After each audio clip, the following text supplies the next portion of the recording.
Well, well, well, get on board here. You're tuned in to where else?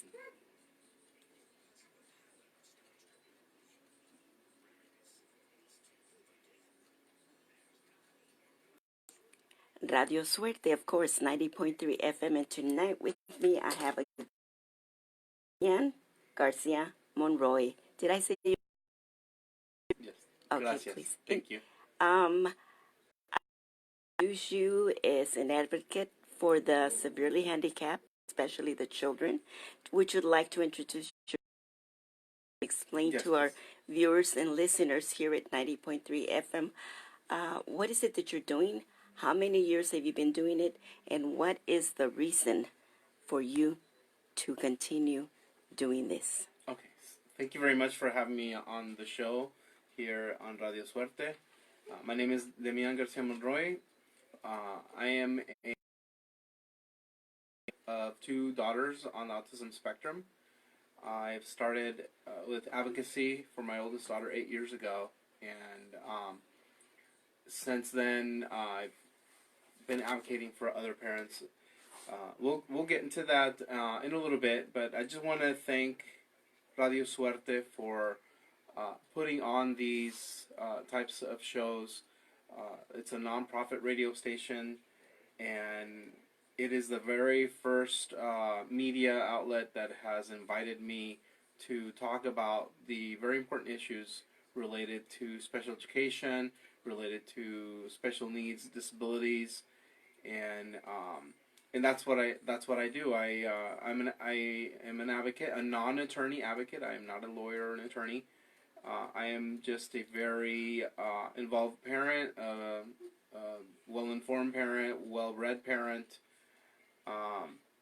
and I advocate for all children, children with severe disabilities or children who are in a gen ed class that might just need a few accommodations. It could be for many different things, but I also advocate for the parents because my belief is, if I do one-on-one help, I do help parents one-on-one, but I think the big change is systemic. If you can, yes, help parents, but help parents become empowered, but also my advocacy is for systemic changes, and that's why I'm actually here today. Okay, what city So, are you? right here in the city of of Garden Grove, the home of Radiosuerte, in Orange County. The school district that I have started, and I do most of my advocacy, is the Garden Grove. Okay, and you have lived how many years in Garden Grove? Oh, I've been in Garden Grove since I was 8, so it's my hometown.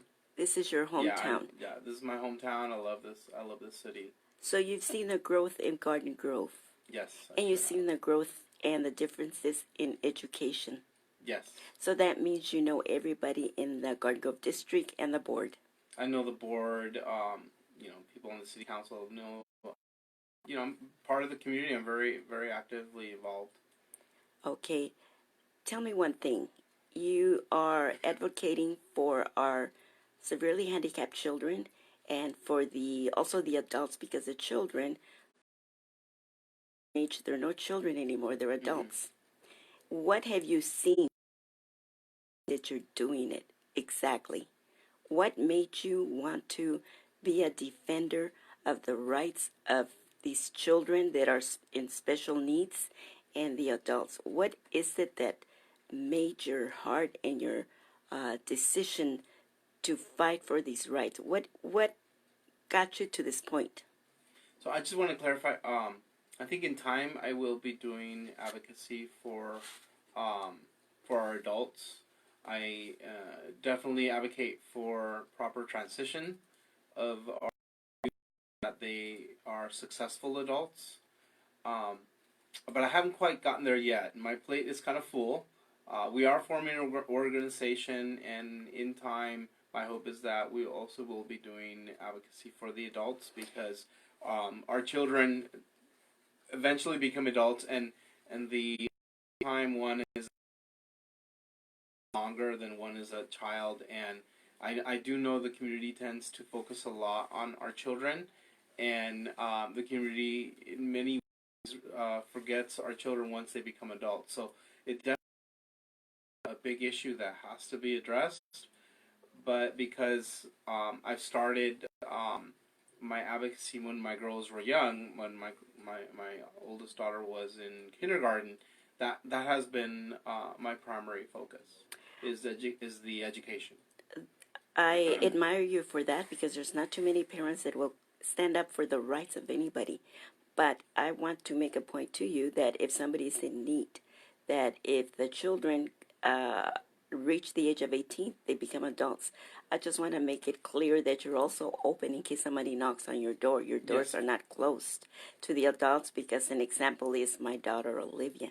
She's considered an adult, and so therefore I want to make sure that if somebody is in need, that you are also there available to listen to them. Yes, of course. Okay. What have you experienced doing this? Can you please share with us?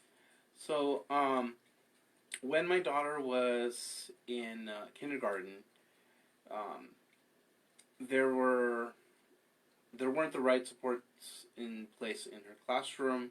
She was eloping. She wasn't learning. She wasn't participating in the curriculum. And it was very evident because when we had our IEP meeting, it was shocking. She wasn't meeting any of her goals. She might be meeting like one, possibly two, and they didn't call us and say, "Hey, by the way, we have these concerns." I mean, it was just so casual. It was like, "Oh, your daughter's not meeting these goals," and it was so impersonal. It was very like there was no problem with that. Like we were supposed to be okay with her not making progress. And so from that point, at that point, I had about 15 years of civil rights experience, and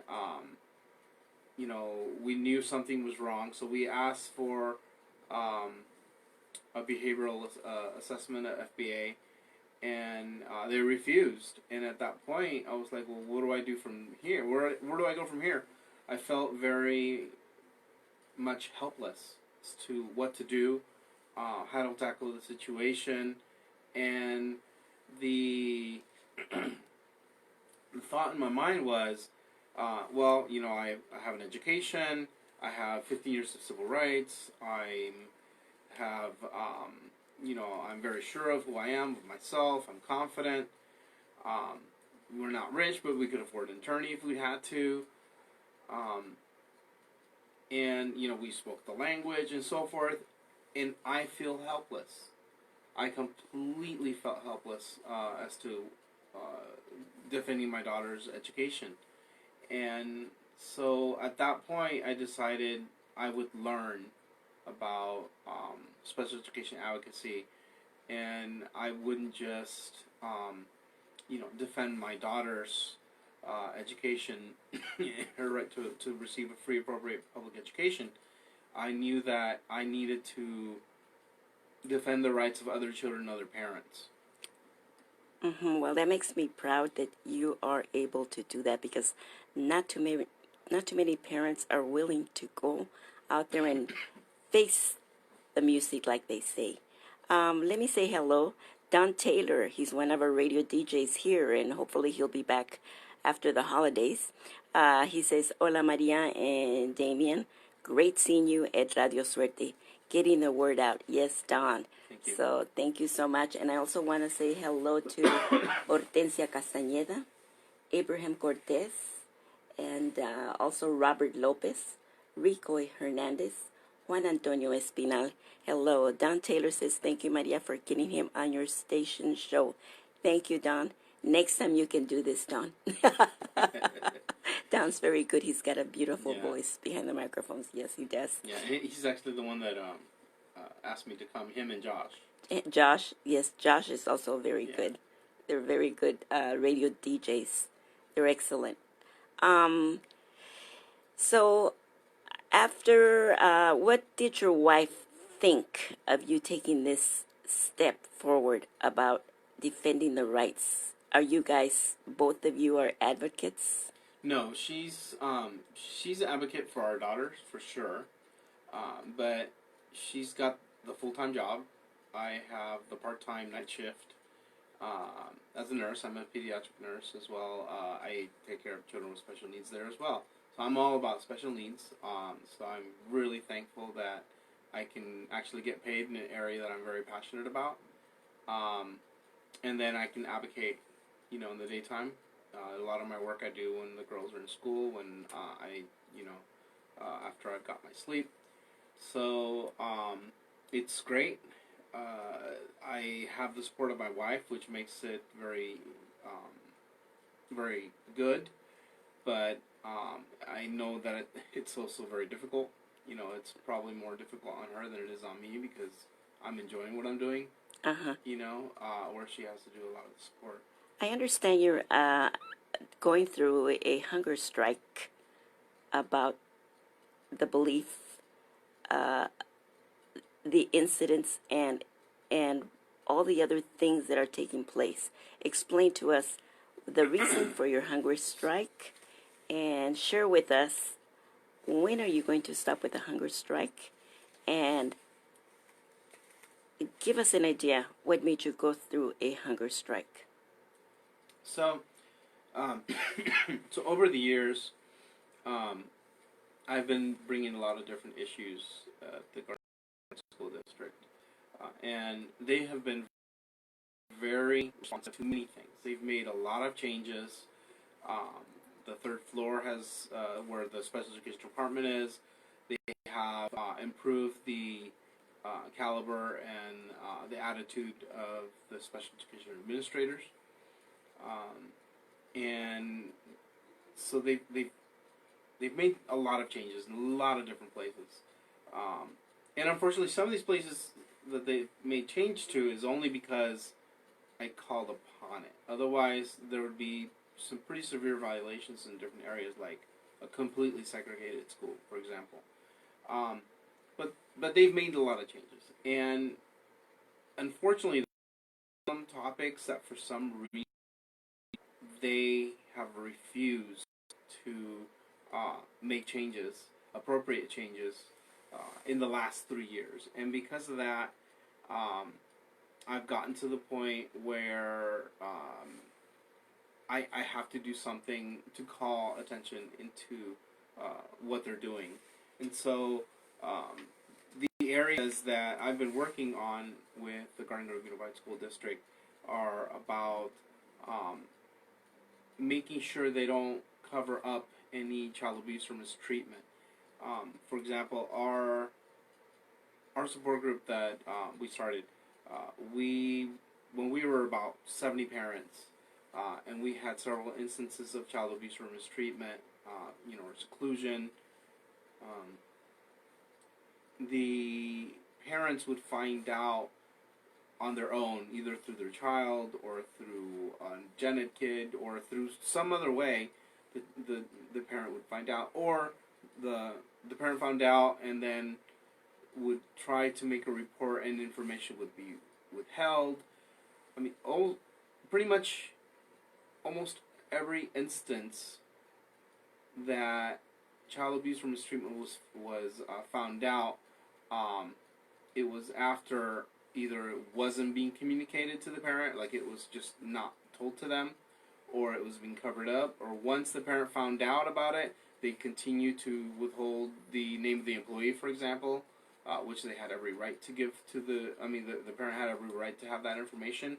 A parent has the right to know who everybody's working with their child. And so that's one area that I'm working currently on. In fact, I sent a letter to the district and to the chief of police as to how a lot of this stuff is being covered up.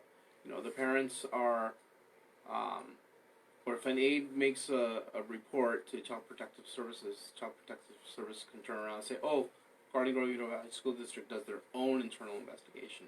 And then when the aide says, hey, we need to inform the parent about what happened, the HR will just turn around and tell the aide, oh, you can't talk to the parents.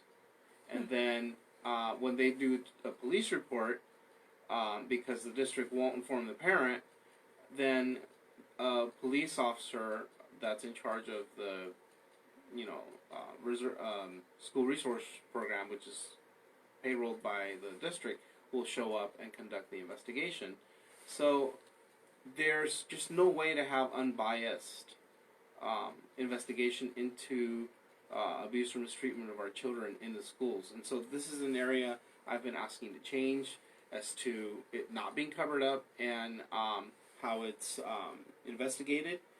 I've also been asking about implementing best practices at the IEP, because the IEP is the individual education plan, where it's a multidisciplinary team that meets. Everybody involved with that child. If the child is getting PT, then the PT therapist is there. If the child has a speech therapist is there. So everybody's there. And the parent is supposed to have an equal place in the say of their child's special education.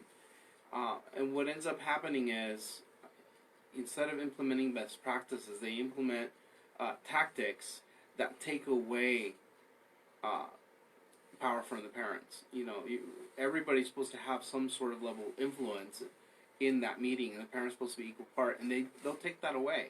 And they'll take that away by many means. One of the means they might do, for example, is when, as they're talking about a certain subject, the parent remembers, I want to talk about this because this is a concern of mine. They'll say, let's put that in the parking lot, or, we need to get through this agenda. We have till this time to finish this whole thing. And so the parent is being cornered or being pushed into thinking that, we only have an hour to cover this whole thing, and so the parent concerns aren't being addressed, and that is the main thing of the IEP. The parent concerns by law have to be addressed. Keep in mind, I'm not an attorney. Everything I'm saying is as a parent advocate. So, in 1955, Rosa Parks refused to stand up and give her seat to somebody just because they were white. And today we applaud her. We honor her. We celebrate her.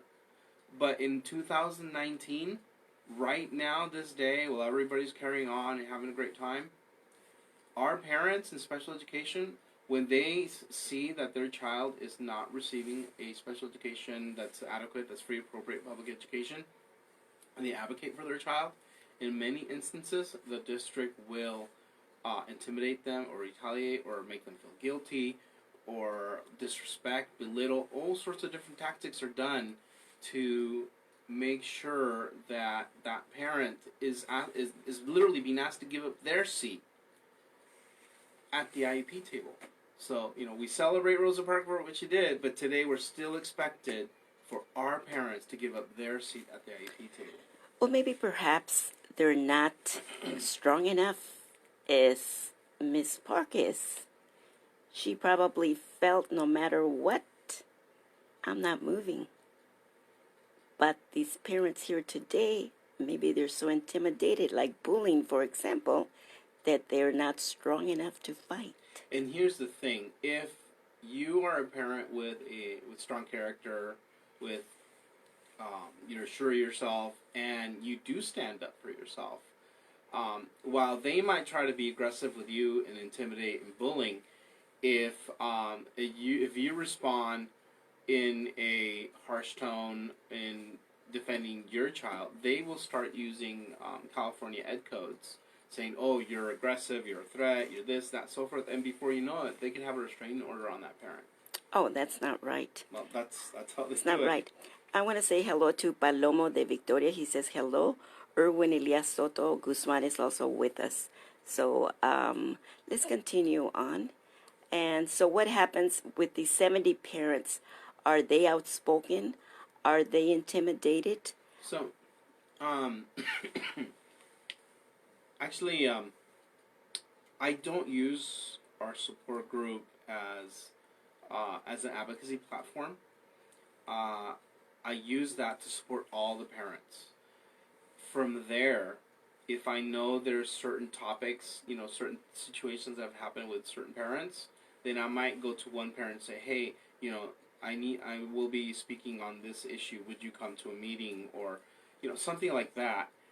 Or I might invite them to join the or other organization that we're starting, which is Advice OC, is Allied Advocates, Attorneys, and Dedicated Volunteers in Special Education. So the support group is literally there to support everybody. It's not, the support group is actually not to be adversarial with the district, although I do post things regarding the district and things that are going on. I probably post less than half of my posts on all the other pages onto that page, because I don't want it to be an adversarial group to the district. I want everybody who wants to be there for play dates or for socializing with other parents, or if they just have a question or whatever. I want everybody to be safe, to be part of that group, and don't think that they have to be in like some sort of advocate group, because that's not what the group is. Mm-hmm. Okay. I think it's great, but I think that, speaking for myself personally, you couldn't keep me there. I'm like a tiger. Mm-hmm. When you come to my kids, watch out. Right. So and that's why we have the other group. We would have you at the Advice OC.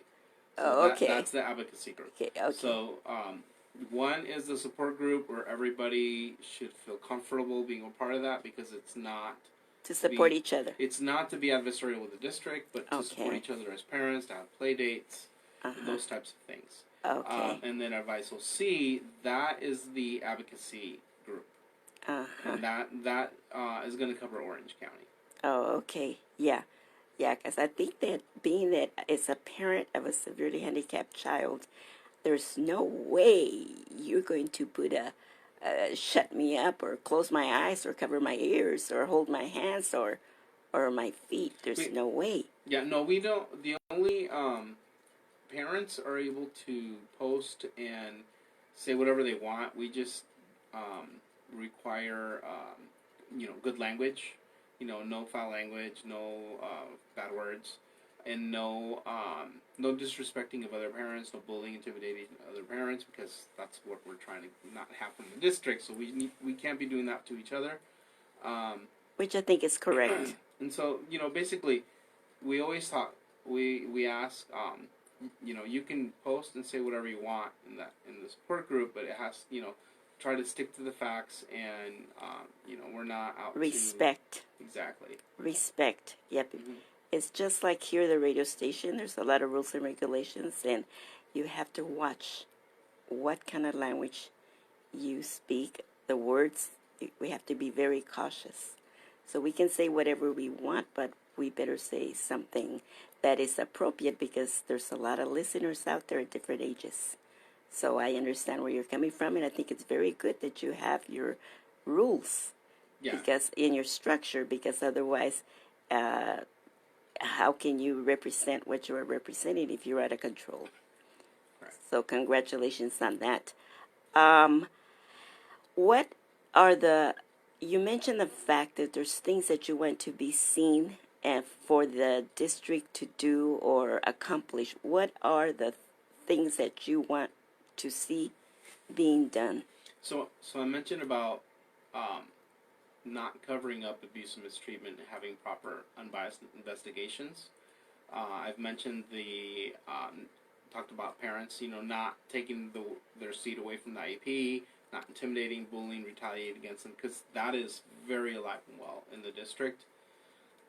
In fact, I'll just quickly mention, this is kind of shocking, but we had a group that formed many years ago when my daughter was at, I believe, Warren Elementary. A 40 group. It seemed like a pretty strong parent group.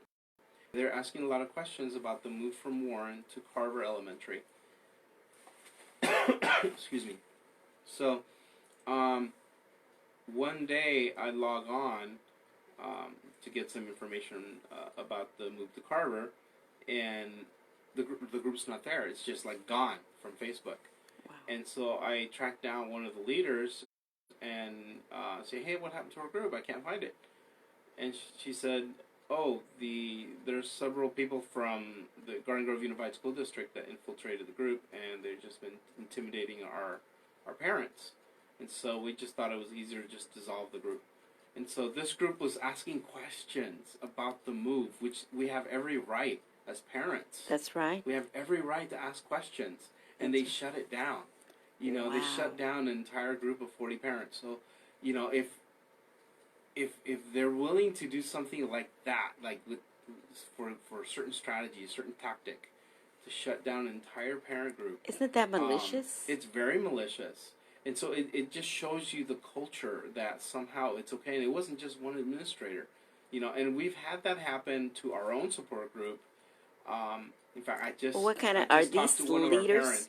Are these leaders in our community? These are leaders in your community that have positions in the district. In fact, I just talked to a Garden Grove Unified parent, inviting him. Hey, you know, we have a support group. And she's like, oh yeah, don't you remember? I was part of your support group, but then I was at IAP, and they showed me a screenshot.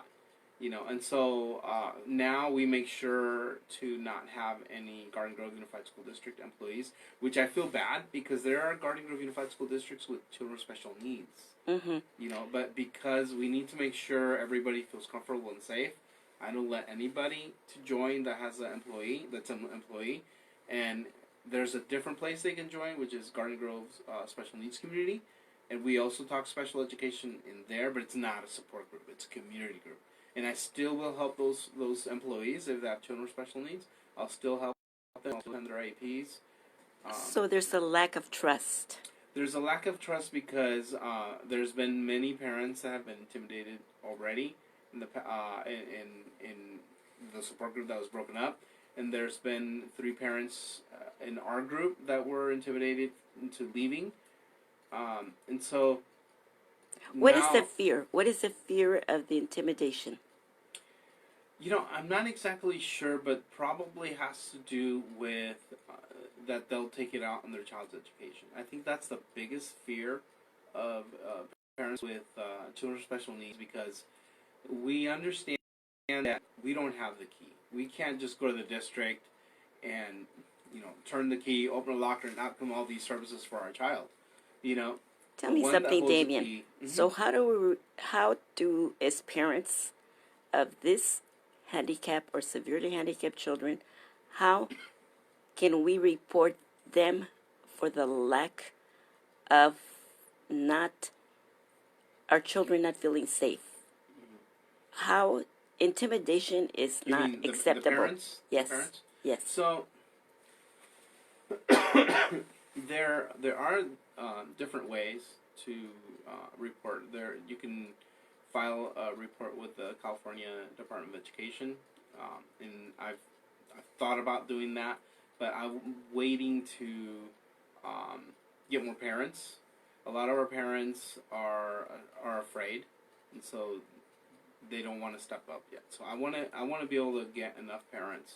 Is one of the reasons why I'm here. So every day I get a little more communication. So eventually, we might even have a town hall meeting. We're going to try to have a town hall meeting in January,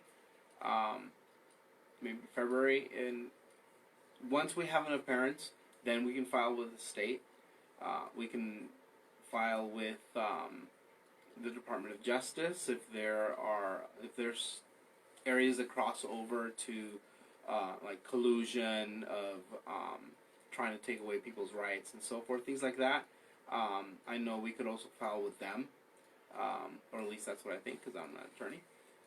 So there are things like that, but there's also that we can come to maybe not file, but we can meet with the administrators as parents. We can go to the board as parents and talk about these issues, because what happens is the administrators they don't, when things like these are happening, they won't tell the board members. It's the last thing. Oh yeah, and by the way, we're intimidating parents.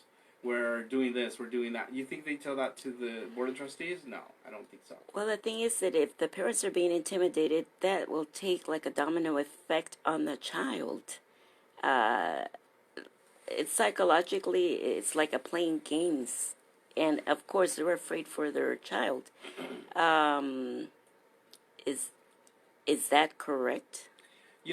That is correct. And so the parents will from what I've seen, will normally advocate in two ways. So either they'll step back and they'll just kind of advocate peacefully and get a mediocre, if lucky, IEP plan for their child, or they'll say, "Oh, I need help now because I'm being bullied or intimidated or whatever." They'll get an attorney or an advocate, and then they'll put a stop to it. And then once they've put a stop to it and they've gotten a better educational plan for their child, they're happy. And they don't want to rock the boat anymore. They don't want to continue advocating because, to change these issues because they don't want those reprisals again, So that's where we're at, is trying to recruit enough parents to be able to come out on these types of things. But I want to make one important point, okay? That it kind of makes me sick to think that bullying is such a major issue. We just had a child like 4 or 5 months ago, I don't remember exactly. He hung himself because he was bullied at school. The staff, like Garden Grove does, kept it from the parents. They didn't inform the parents that this child was literally attacked. And it's a huge issue. It's a huge issue, bullying and intimidating and all that. And the school districts say that they are against bullying, but they do nothing to prevent themselves from doing it.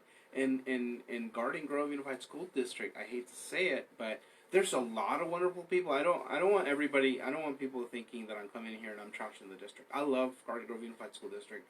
Our school district is actually top notch in many ways. There's a lot of great principals. There's a lot of great, fabulous teachers, great aides, lots of wonderful things. But it's a ginormous school district. It is huge. And when you have that, and you have a culture where you cover things up to protect your image, you end up having a lot of principals and other administrators, programs, so forth, that will bully, retaliate, and intimidate parents. And they allow this to continue. So how can you allow your own administrators to be bullying, intimidating, retaliating against parents, and then just turn around and say, "Oh, but we're not going to allow it in the playgrounds"? It's really what do you call that? Contradictive. Yeah, it's you're trying to instill values into our children that you're not representing yourself. So they apply two different rules and regulations. They're applying two separate rules. Okay, so has anybody recorded them?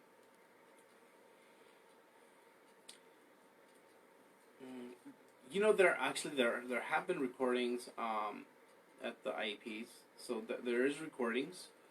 So we do have that in our favor.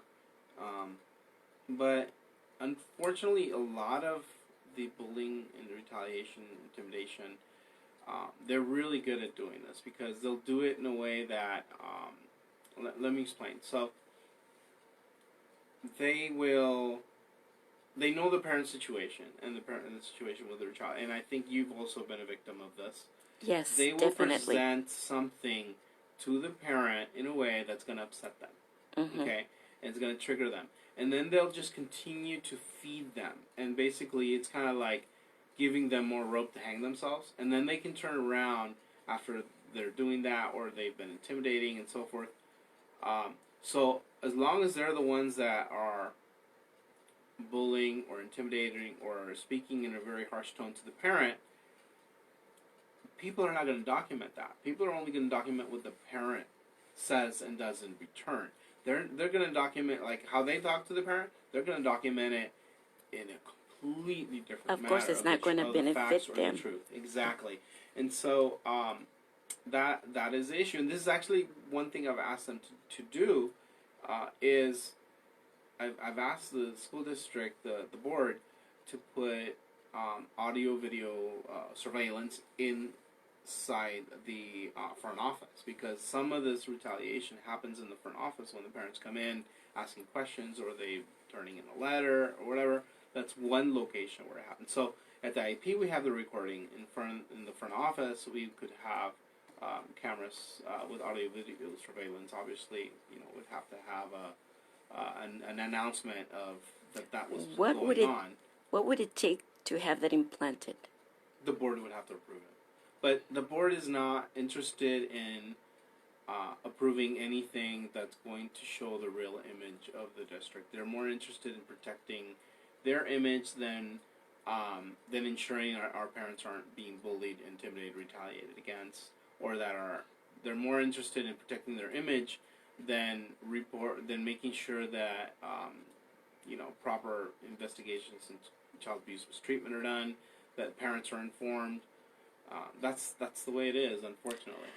What is it that transparency issues? Yeah. What is it that is lacking while you're reading your list? What else is lacking that you would like to be accomplished? Yes. The last item is transparency, which is a spin-off of what I was just talking about. But there's something that a lot of parents don't realize. Okay, as United States citizens and residents of this country, we have certain rights to the education. Okay, everything that the government approves, there's certain stipulations, there's certain formulas, there's certain everything in terms of being eligible for, right? And so our children are eligible for an education, and then once our children have an IEP, they're eligible for a free, appropriate public education, right? And basically, that means that these are our programs. These are our programs. These are the programs belong to the parents. Obviously, the teachers are implementing, so they're stakeholders. The programs belong to the children. But they also belong to the community, because if our children are not being given the right support, aids, and services in the classroom and being provided with a free, appropriate public education, then that child, when they become an adult, they will require much more support, financial support from the community, so our children can become more of a burden on the community as well. So we are all stakeholders in this, and it's to everybody's benefit that our children with special needs are provided with the right support, aids, and services in the classroom. And so parents don't realize this sometimes, and the school district takes advantage of this. And so when they have a hearing they do it quickly, they do it as little announcement as possible. They don't put proper notices out for example, the agenda for the board meeting. They'll post that, and they'll pretend that that's a notice for the public hearing on special education. If you walk into a room and you see this, basically just a page full of writing that's small, nobody's going to bother to go and read the full document, and finally you get down to the line that says special education budget hearing. No one's going to do that. What they should be doing is they should be putting it in large, bold print, special education budget hearing. They should put it in multiple languages, the languages that the primary languages that the district serves. They should be informing the parents that to call them and let them know they're going to need child care, or maybe have it in advance anyway, that they'll provide translation services if required. So, and they should be using school messenger, all the different types of media. When they have events, they should be using these types of media to inform the parents of these public hearings. They are not doing that, and so parents aren't coming and talking about this. But one more important note is they know that the special education budget is a very complex issue. So even if they provide all this information to the parents are not going to understand the special education budget. So I have been asking for 3 years now for them to do a budget study session, a special education budget study session, where they would show our parents, our teachers, stakeholders, IBI therapists, so forth, community members.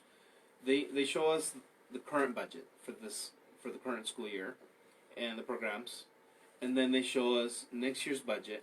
and what are the changes to the special education programs and why. And then this would allow us to ask questions, because what's happening is they're making program changes, and some of these changes are having very detrimental effects on our children. For example, from one year to the next, they got rid of the IBI clinic. IBI clinic, I was so proud of our district when we had the IBI clinic. The IBI clinic is a clinic where our children would go that had issues with learning to learn behaviors and socialization behaviors. So it was very intense, and our children made great progress from this clinic. And they turned around and said, oh, we're going to do push-in now in the classroom. And at first, I was very supportive of this idea, but they should have had stakeholder input on all this. They didn't. I was in support, but what ended up happening is they have not had enough IBI support, because now instead of having all the children centrally located in a clinic where you can work on them and you can play games and you can set things up so that they're all learning those skills, now you have to go into all the different individual classrooms. Some might be an SDC class, some might be a mild mod, some might be a mod severe, some might be a gen ed class, and our IBIs are completely stretched thin. So instead of, let's say, oh, we're going to open up this campus and this campus, we're going to do push-in, okay? A conservative model, right? We have enough IBIs where we can do enough push-in in this campus. We'll open this campus as push-in, and the rest of the district will be the regular model, right? Or open up just enough campuses that they can provide the direct support aids and services. No, they got rid of all the IBI, and throughout the whole entire district, there's not enough behavioral supports for our children. Our children are being suspended at a much higher rate than the typical kids. The teachers are being burned out. They're getting frustrated. Some of our children are being put in seclusion. Our children are being taken out of class because of their behavior. So now they're not in instruction because they don't have the right behavioral supports. So these are the types of things that happen because there's no stakeholder input. Mm-hmm. So what does it take to bring it back? We need to have more thorough dialogue on program changes and basically be asking tough questions before we make these questions. Before we make these changes, we need to we need to look at, okay, what happens if we get rid of, SDC classes or mild mod classes at this school? How is that going to impact our children? Are we taxpayers paying for all of this? Yes, of course. Do the taxpayers have any word on this? Again, it all goes back to the way our government is formed. Everybody is a stakeholder. We all have a right to be involved. We all have a right to have a say. We all have a right to go to board. Hold on for a minute. Let me ask you another question. Walter Muñetan has been here on Radiosuerte. Yes. My question is he doing anything for our children? So, with Walter, he has done a town hall meeting, and part of this town hall meeting was having to do with special education. What he's done with that information, I don't know. He has never reached out to me on that. He's never reached out to me on these issues that I'm bringing forth, and I can't say he's not doing stuff for our children, but he's never reached out to me on these issues. Is disappointing, to say the least. I would imagine because he's bilingual. He's bilingual, and he's progressive, and he just seems like the person that I thought would be reaching out to me on these issues, and he hasn't, and he has not. So I do know that he supports our teachers. I do follow some of his posts. He supports our bus drivers. So in terms of his views, he's the board member that I support the most, given the fact that he hasn't reached out to me. But it definitely is disappointing that he has not. Mm-hmm. As a mother as a severely handicapped child, I'm rather disappointed that it saddens me to know that a lot of things like this are going on within our own community, because our handicaps have rights too. And those are one of the things that I've always said, that for my daughter, my Queen Olivia, my Queen Oli, we are her eyes, her mouth, her ears, her hands, and her feet. Why? Because these children cannot defend themselves. They can't come home and tell us, this is what happened in the classroom. This is what the teacher is trying to teach us or not to teach us. These are the incidents that took place. Or I'm coming home with a bloody mouth because of this. Or I'm coming home with bruises on my body or on my hands. Or, they, like my Queen Oli, she's got no speech. So therefore, I can't ask her what's going on or what happened. More or less, as a mother, I have to guess by looking at, looking at her arms or her feet, or even when I bathed her, I wanted to know how come she got bruised. Why was she bruised? Right. Why did she fall down? How come I wasn't aware or told as a parent that my child was hurt? Right. I have to find out for myself as I changed her and as I bathed her. A lot of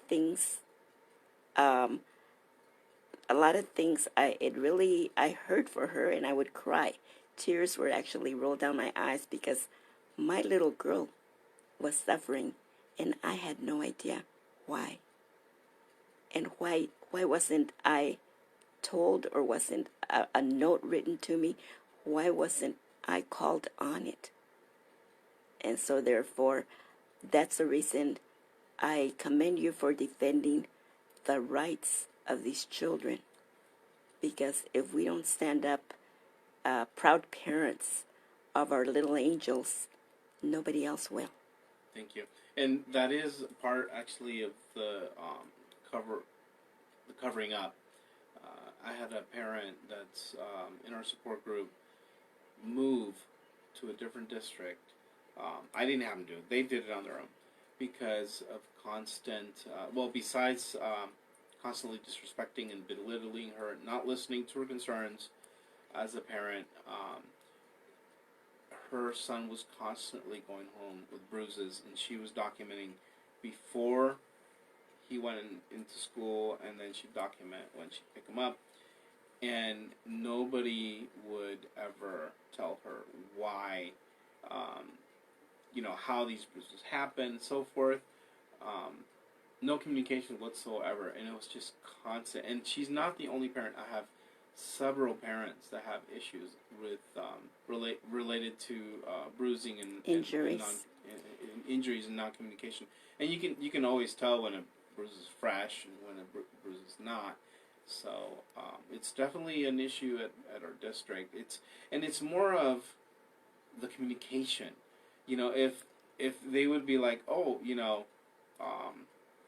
take the time. Your child fell at this time. Yes. Or your child was fine, when he was doing here, and then when I turned around, he had a bruise on his knee, and we tried to ask him what happened. We asked the other kids, we asked the other aides, whatever, and it happened during this time and this time, and nobody's, we didn't see it. But there's no communication is the problem. There's absolutely no communication. I think that it would be much appreciated if there was communication, if there was just a little note, or even a telephone call. And email. Modern times, there's emails. There's text. I'm sure if there's a telephone number, they can text. To me, nowadays, modern times, there's no excuse. There's a lot of avenues. And so, therefore, I'm in favor of cameras being installed, especially with the handicapped students, because that would even be helpful to the district on how to uh, make changes in the classroom, or how to benefit or add more things to benefit not just the children but the teachers, to make things easier for the teachers, because the teachers work a lot, they work very hard. And therefore, I think that if there was cameras and somebody was viewing them and analyzing what's going on, there's a way of complementing both the student and the teacher. Actually, normally teachers are not for cameras in the classroom, but I think, honestly, I think they're mistaken. I think cameras in the classrooms would do two things in their favor. One, cameras would document that it was an accident and not abuse. And two, it would show clearly, anytime a parent wanted to view some of these videos, it would show if the teacher does not have the right support from the district for the caseload that they have. And so it would create certain instances where the parent, seeing the video, saying, hey, what's going on here? There's obviously not enough support for this teacher in this classroom. You need to get another aide in there. Yes. And so because face it, handicapped children, it is a lot of work, a lot of hard work. And if there's more than 3, 4, 5, that teacher needs help. That teacher needs help.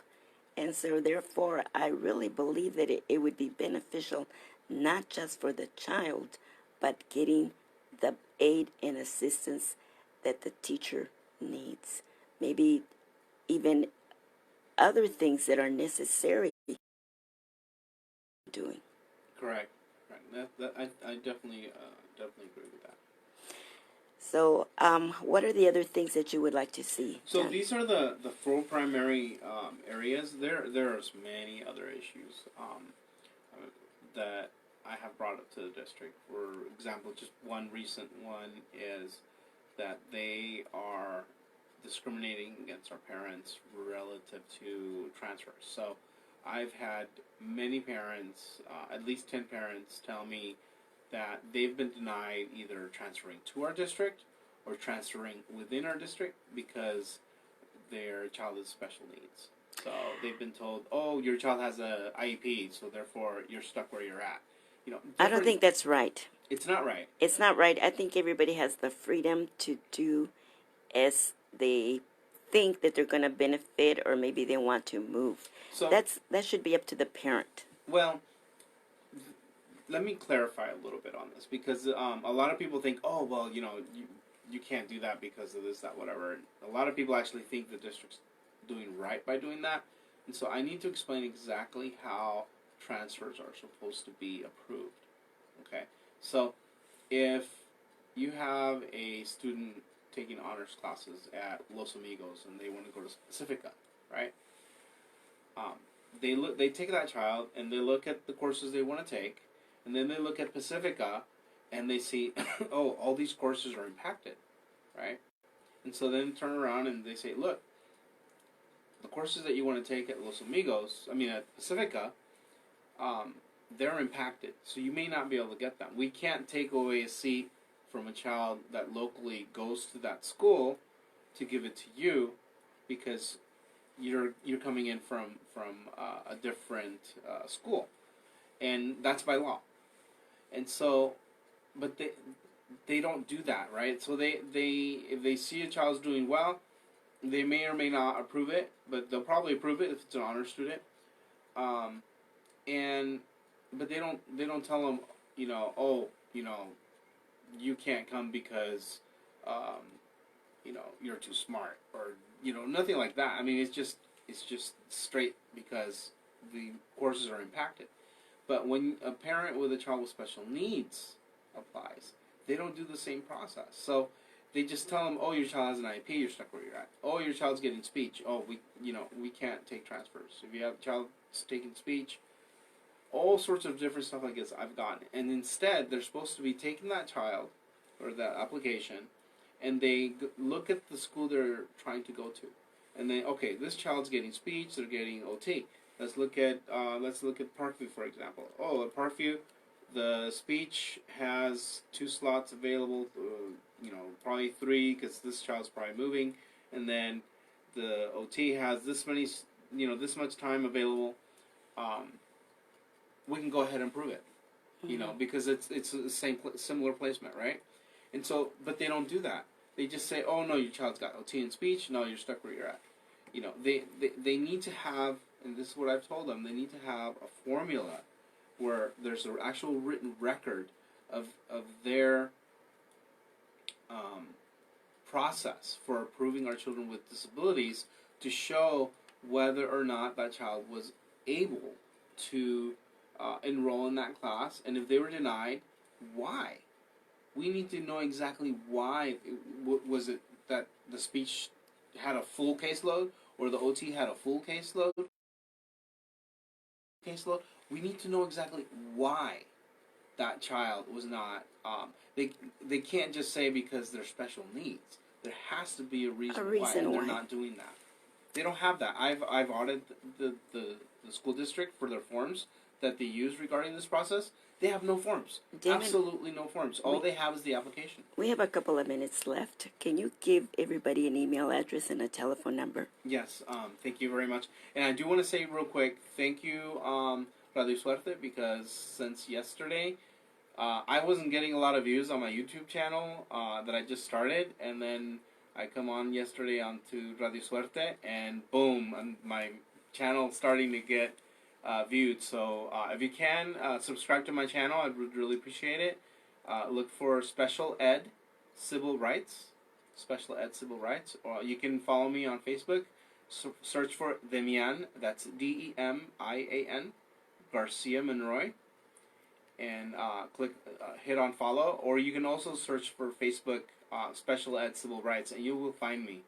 Search Special Ed Special Ed Civil Rights on Facebook. You will find me. My email is same thing, specialedcivilrights@gmail.com. specialedcivilrights@gmail.com. And you can contact me at 714-881-9860. That's 714-881-9860. Well, Damien, thank you so much for coming in, and I'm sure you, if your schedule permits, we would love to have you come again, because we do have a nonprofit organization by the name International Crusade of the Penny, and we're passing out food to families that are in need of food, or the less fortunate, or even the homeless. So if anybody is in need, please contact us at Radiosuerte at AOL.com or Crusade of Penny at AOL.com. Thank you, Damien, for coming in and sharing and defending the rights of our little angels, which are the severely handicapped children. And I am planning to have a special program in honor of our daughter, Queen Olivia. That would be great.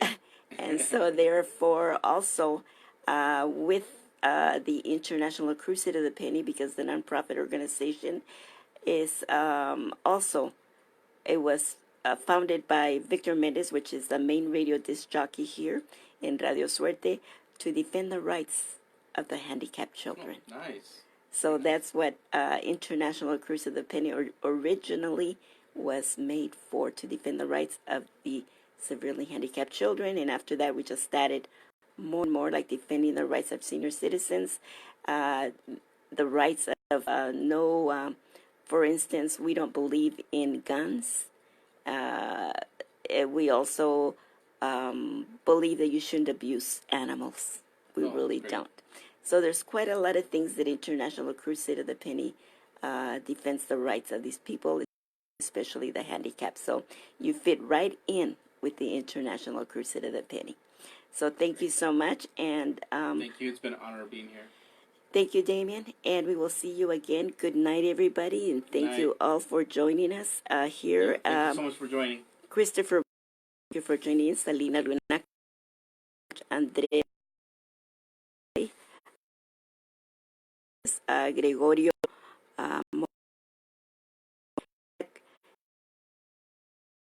one of our favorite radio disc jockeys here, and I wish he would come back, Kat.